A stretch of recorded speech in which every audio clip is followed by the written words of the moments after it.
بسم اللہ الحمد للہ والصلاة والسلام علی رسول اللہ ومن تبعه ووالاه وبعد. روى الإمام مسلم رحمه الله تعالى في صحيحه عن معاذ بن جبل رضي الله تعالى عنه قال: كنت ردف النبي صلى الله عليه وسلم ليس بيني وبينه إلا مؤخرة الرحل، فقال: يا معاذ بن جبل. قلت: لبيك رسول الله وسعديك. ثم سار ساعة ثم قال: يا معاذ بن جبل. قلت: لبيك رسول الله وسعديك. ثم سار ساعة ثم قال: يا معاذ بن جبل.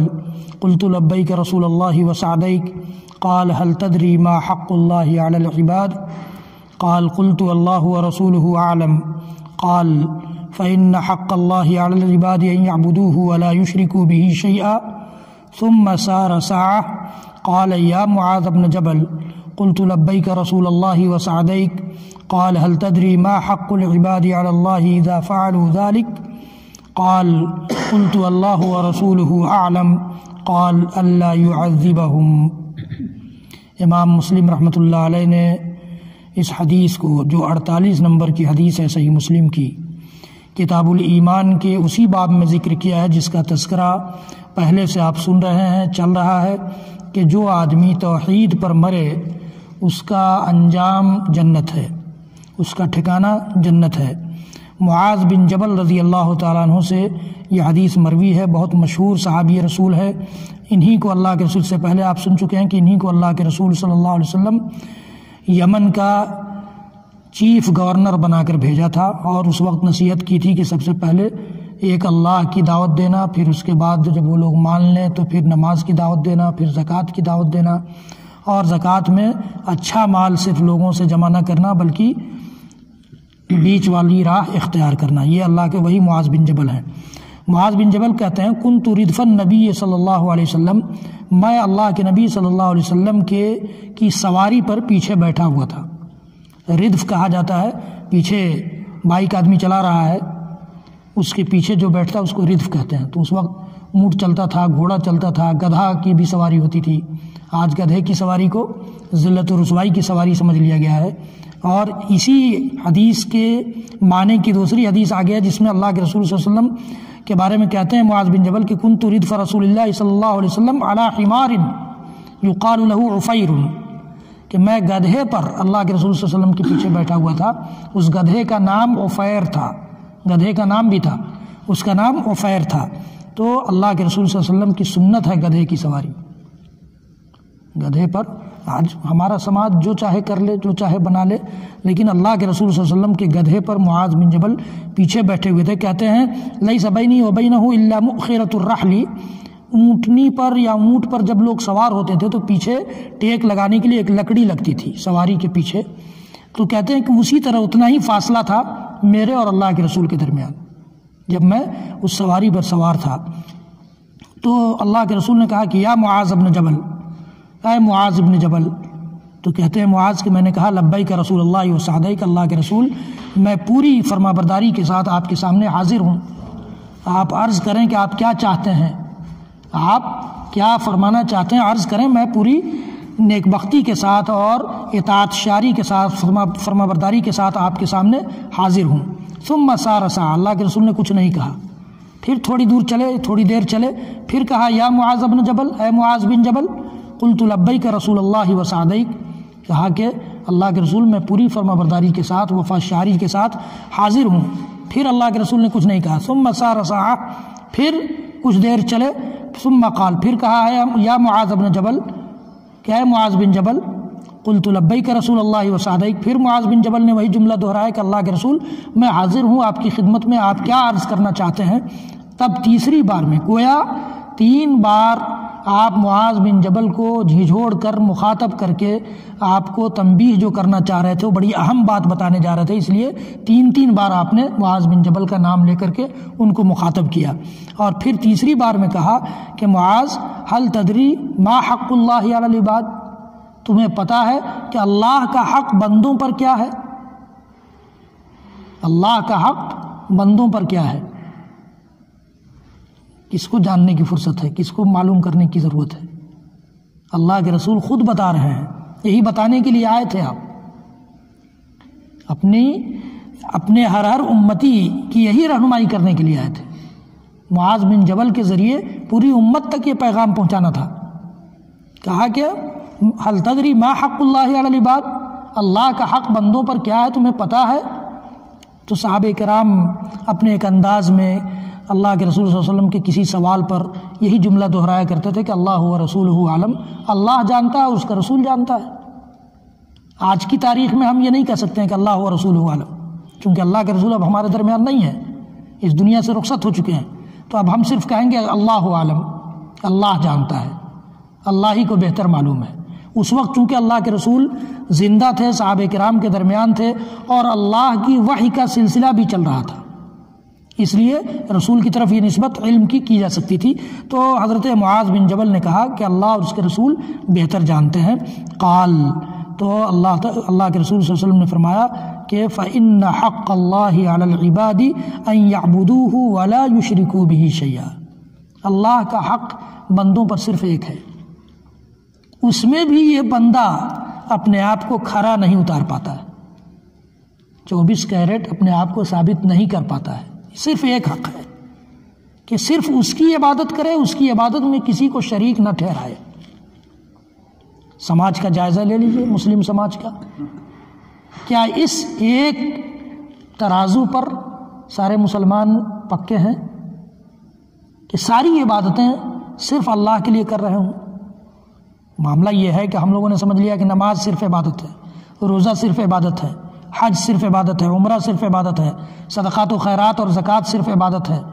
بس ہم نے یہ نہیں جانا کہ دعا بھی صرف اللہ ہی سے کرنا ہے، مدد بھی صرف اللہ ہی سے مانگنا ہے، اولاد بھی صرف اللہ ہی سے مانگنا ہے، رزق بھی صرف اللہ ہی سے مانگنا ہے، فریاد بھی صرف اسی کو کرنا ہے، تکلیف، پریشانی، مصیبت اور بیماری کے وقت اسی کو پکارنا ہے۔ یہ ہم لوگوں نے نہیں سمجھا۔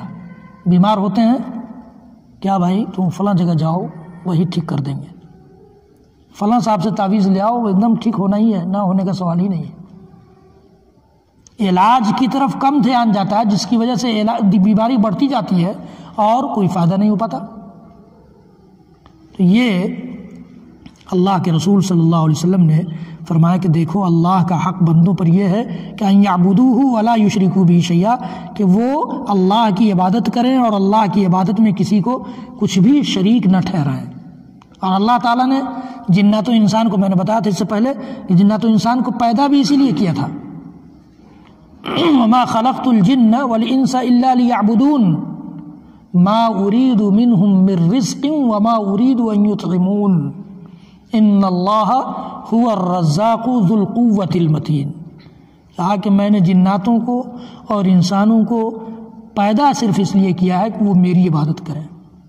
ما اريد منهم من رزق، میں ان سے رزق نہیں چاہتا، وہ رزق میں لگے رہیں دن رات، یا میرے رزق کی پرواہ کریں کہ مجھ کو کون کھلائے گا کون پلائے گا، اللہ تعالیٰ کو کھلانے پلانے کی ضرورت ہی نہیں ہے، تو میں یہ نہیں چاہتا۔ ما اريد منهم من رزق وما اريد ان يطعمون، اور میں یہ بھی نہیں چاہتا کہ وہ مجھے کھلائیں۔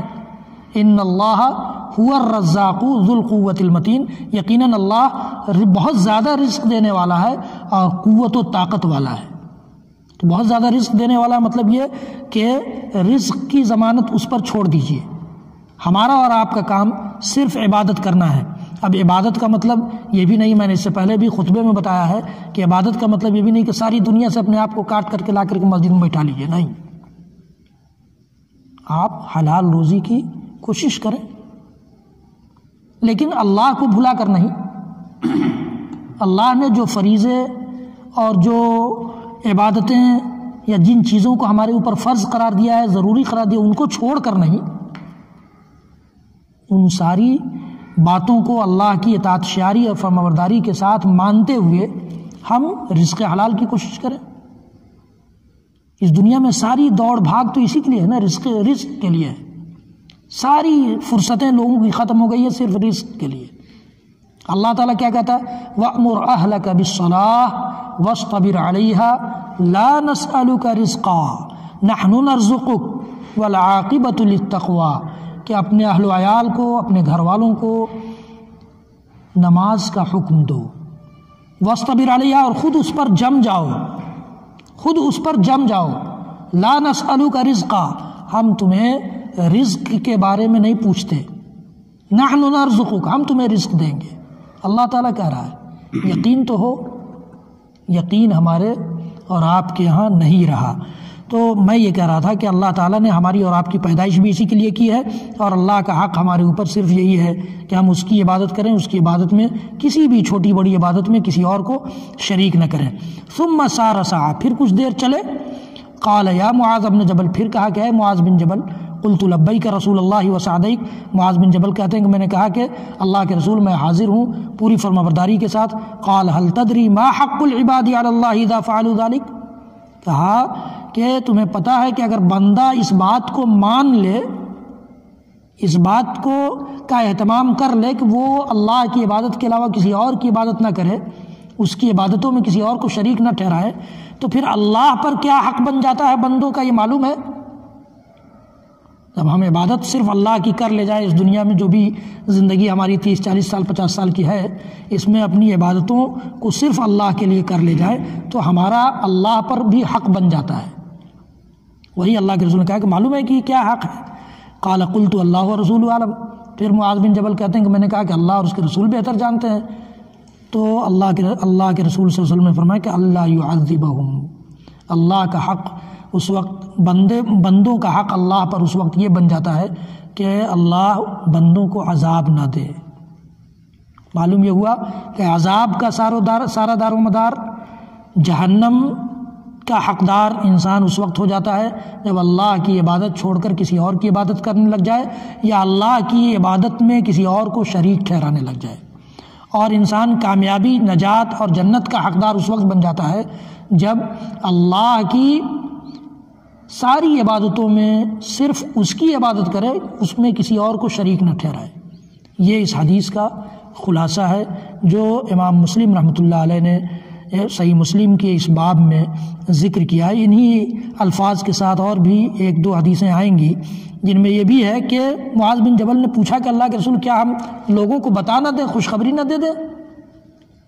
جب اتنا آسان ہے جنت کما لینا، کامیابی حاصل کر لینا، تو ہم لوگوں کو خوشخبری دے دیتے ہیں.